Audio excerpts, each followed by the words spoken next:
Did you know that the general conversation section, specifically the part where you discuss abstract and current issues, accounts for a massive, absolute game-changing 15% of your total marks in Paper 2 of the Cambridge AS Level Afrikaans language exam? Seriously, 15%. That is a huge chunk of your final grade just sitting right there on the table waiting for you to claim it. Welcome to This Explainer. I'm your host and your personal Cambridge exam coach for today. And listen, we are getting highly strategic in this session. If you have ever felt like the grading criteria for this specific paper is some sort of closely guarded Cambridge secret, well, you're exactly in the right place. We're about to completely deconstruct the official syllabus, rip apart the principal examiner reports, and show you exactly where the marks are hidden. Let's dive right in. Our focus today is inside the examiner's mind, conquering AS-level Afrikaans general conversation. Our ultimate goal is to completely demystify what those graders are actually looking for when they sit down with a red pen. We aren't just going to chat about vague concepts or general test-taking tips. No way. We are going to look at the exact academic benchmarks, the strict technical methodologies, and the specific, brutal traps that the examiners themselves have warned us about. We are talking about mastering those complex, high-tariff questions, the ones worth 9 to 15 marks that literally make or break your final grade. So here is our roadmap for today's masterclass. Number 1, core cognitive objectives. Number 2, the systematic framework. And number 3, the top 3 examiner traps. Let's get moving. Starting with Section 1, core cognitive objectives. This is all about what examiners actually want from you. Okay, before you even open your mouth to converse in that exam, you absolutely need to know the game you're playing. Look at how the Cambridge syllabus specifically defines what you are being tested on. It says abstract and current issues require, and I quote, connected conceptual understanding that candidates can effectively transfer and apply to unfamiliar contexts. Now, I really want you to let that sink in for a second. Rote memorization of today's current event headlines, that is not going to get you a top-tier mark here. It's just not. To truly understand this, I want you to imagine two archetypal Cambridge students. Let's call them Alex and Sam. Now, Alex is highly technical. Alex loves facts, dates, and formulas, but completely struggles with open-ended evaluation. When Alex sees a prompt, he just lists out 20 different news facts in Afrikaans. On the other hand, you have Sam. Sam is a totally creative thinker, incredibly strong at arguing, but she struggles with structural precision and timing. Sam will go on a wild, passionate rant about a topic, but completely miss the command words of the prompt. Both Alex and Sam are going to lose major marks here. Why? Because the examiners don't just want facts and they don't just want opinions. They want to see if you can take a complex idea learned in one context, connect it logically, and adapt it to a completely unfamiliar scenario on the fly. You have to deeply understand the command words. There's a massive difference between analyze and evaluate, or explain, and to what extent. Explain just asks for the how and why, but to what extent demands a critical judgment. You have to find that hidden constraint in the prompt. To achieve that conceptual transfer, the Cambridge assessment targets 3 distinct cognitive domains, also known as your assessment objectives. We've got knowledge and understanding, analysis, and evaluation. You literally cannot just be good at one of these. Remember our students Alex and Sam? Let's say they're in a study suite right now, looking at the same high-tariff question about a complex socioeconomic issue in the Afrikaans-speaking world. Alex is pushing hard for a purely factual approach, hitting that knowledge and understanding band. He says, look, if I just write down everything that happened in the news this year, they have to give me marks. Meanwhile, Sam is slamming her hands on the desk, arguing for a broader, conceptual perspective, jumping straight to the evaluation band. She says, no, we just need to argue our opinions strongly. But here's the reality check I would give them as a coach. Cambridge examiners are notoriously strict. They are not easily impressed by a mere recital of yesterday's news, and they certainly don't care about an opinion that isn't backed by rigorous logic. To unlock those top-tier marking bands, you need all 3, layered perfectly. First, you need the foundational knowledge of the issue. That's your base. Then you step up to analysis. This is breaking the issue down into its core component parts. How do these facts interact? Why do they matter? And finally, you reach evaluation, weighing the evidence, challenging the assumptions, and making a justified final judgment. If you just list facts like Alex without analyzing them, or if you jump to conclusions like Sam without the analytical bridge, you are leaving massive marks behind. Analysis is the glue that holds knowledge and evaluation together. And this brings us directly to the golden rule for hitting these cognitive objectives. If you write this down, write it in big, bold letters. Analytical depth is strictly greater than superficial breadth.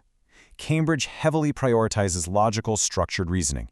It is so much better, infinitely better really, to take 2 or 3 nuanced, complex points about a current issue and analyze them deeply, rather than superficially listing 10 different random points.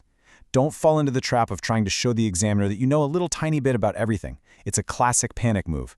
Instead, show them that you can think incredibly deeply about a few vital things. It's about pulling the thread on one strong argument and showing where it leads. Moving on to Section 2, the systematic framework. Because, as we'll see, the actual process of answering matters just as much as what you know. All right, having the right cognitive skills in your head is great, but getting them out onto the paper? That requires a flawless system. This is the standardized sequence you absolutely need when tackling these complex exam problems. Step 1. Identify the key elements of the core issue. Step 2. Apply the relevant conceptual principles. Step 3. Execute your analysis systematically, showing all your clear working. Step 4. Verify your results and identify your own assumptions. And Step 5. Present your justified recommendations clearly. Now, before we look at how to actually solve a major roadblock that hits at Step 3 of this framework, because trust me, this is where almost everyone gets stuck, I want to pause for just a quick second. If you are serious about crushing your Cambridge exams and you want to master these high-level strategies, make sure you hit the subscribe button for the channel, Ace the Exams IGCSE, O and A levels at the handle at acetheexam_IGCE. Turn on all those notifications with the little bell icon so you never miss a weekly Cambridge breakthrough strategy. We are dropping exam hacks here constantly, and you don't want to miss them. Okay, let's get back into the study room with Alex and Sam. They're actively drafting a model response paragraph by paragraph on the screen. They've identified the elements, they've applied the principles, but suddenly they hit a massive roadblock at Step 3, executing the analysis. Sam is rushing, trying to link her paragraphs, but her argument is falling apart. She's saying, this causes this, which obviously means this, but there's no logical connective tissue.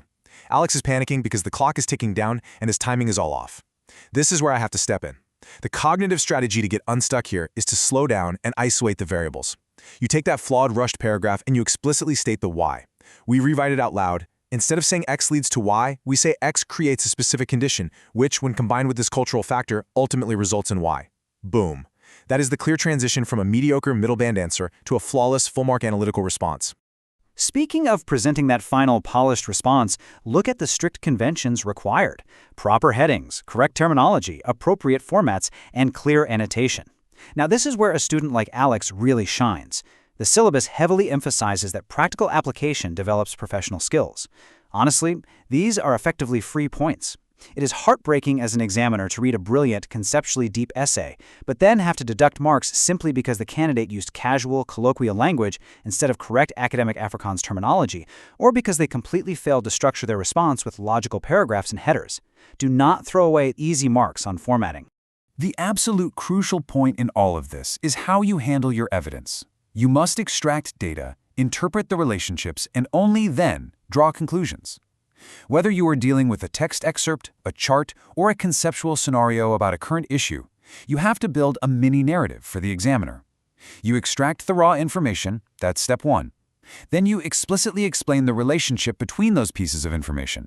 And only after doing that heavy lifting do you draw an evidence-based conclusion. Too many students make massive leaps of logic. They give a fact and then instantly give a conclusion. You have to show the examiner the connective tissue. Show them how A got to C by walking them through B. And that brings us to our final section, Section 3, the top 3 examiner traps. This is exactly where marks are lost. We are now entering an immersive, interactive visual workshop segment, so pay close attention. Trap number 1 is sourced straight from the Cambridge Principal Examiner reports.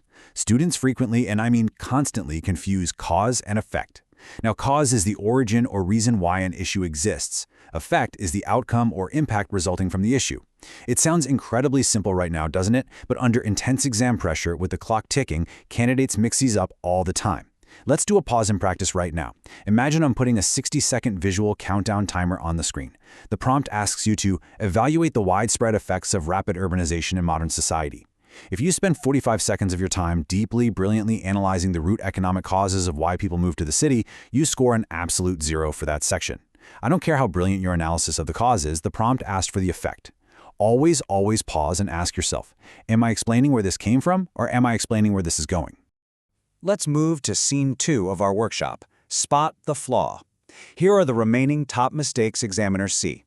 First, forgetting to check format and presentation, which we touched on. Examiners literally write in their reports that candidates throw away crucial marks by ignoring basic layout rules. But here is the massive one: providing answers that are not specific to the given context. Remember earlier when we talked about the syllabus testing your ability to apply knowledge to unfamiliar contexts? Well, if you just walk into the exam room and regurgitate a memorized generic essay on, say, climate change, without actually adapting it to the highly unique scenario or data set the prompt provides, you will be penalized heavily. Context is king. Examiners can spot a pre-memorized essay from a mile away, and they hate it. You have to mold your knowledge to fit the specific contours of the question asked on that specific day. I want you to read this quote directly from the principal examiner report. I want you to imagine the grader, holding your paper, saying this directly to you right now. Students lose marks by not showing working. Even if your final answer is wrong, method marks can save you. Think about that. If you jump straight to a brilliant conclusion, but you do not show the messy, logical steps you took to get there, you are basically forfeiting points. In subjects where essays and long-form conversational answers are required, showing your work means articulating your thought process. It means acknowledging the counterarguments before you shut them down. So I really want to hammer this ultimate takeaway home visually in your mind. Show your working. The process of reaching your conclusion is just as valuable as the conclusion itself. Top-scoring candidates demonstrate elite evaluative thinking by questioning their own assumptions on the paper, considering different perspectives out loud, and justifying every single decision with hard evidence. Don't hide your brilliant thinking. Let the examiner see the gears turning in your head. Okay, to ensure you don't forget all of this under the crushing pressure of the exam room, let's synthesize this entire masterclass into a memory hack based on top-tier evaluative thinking. Remember the acronym IAEVP. When you are structuring your response, run it through this checklist. I. Identify the limitations of the issue. A. Apply alternative interpretations. Don't just give one side. E. Evaluate the evidence quality. Is the source biased? V. Verify your assumptions. What are you taking for granted? And P. Present justified decisions. If you run your arguments through this exact checklist, you are actively engaging in the highest cognitive domains the syllabus demands. Think of this as your last 5 minutes review checklist. You pair this with a solid 3-step question scan at the start, where you isolate the command word, identify the knowledge needed, and find the hidden constraints, and you balance your paragraphs like we taught Sam and Alex, and you will be virtually unstoppable. So we come to the final, high-stakes question. Will you secure that massive 15% in the general conversation section, or will you let those sneaky examiner traps catch you unprepared? You now possess the cognitive roadmap, you have the systematic framework, and you have the insider knowledge on exactly where other students fail. But knowing isn't enough. Crushing Cambridge exams requires consistent, relentless strategy and application. Take these exact frameworks, go find some past papers, and practice applying the ASEVP memory hack right now. And hey, before you go tackle those past papers, I need you to do something crucial. Hit that subscribe button for Ace the Exam's IGCSE O and A levels at acetheexam_IGCSE. Turn on the notification bell so you are first in line for our future exam hacks. And right now, go down to the comments and publicly declare your target grade. Put it in writing. Hold yourself accountable. Thank you for joining me in this explainer. The real test is up to you now. How will you adapt these rules to your very next practice session? Keep thinking deeply, keep analyzing critically, and I will see you in the next masterclass.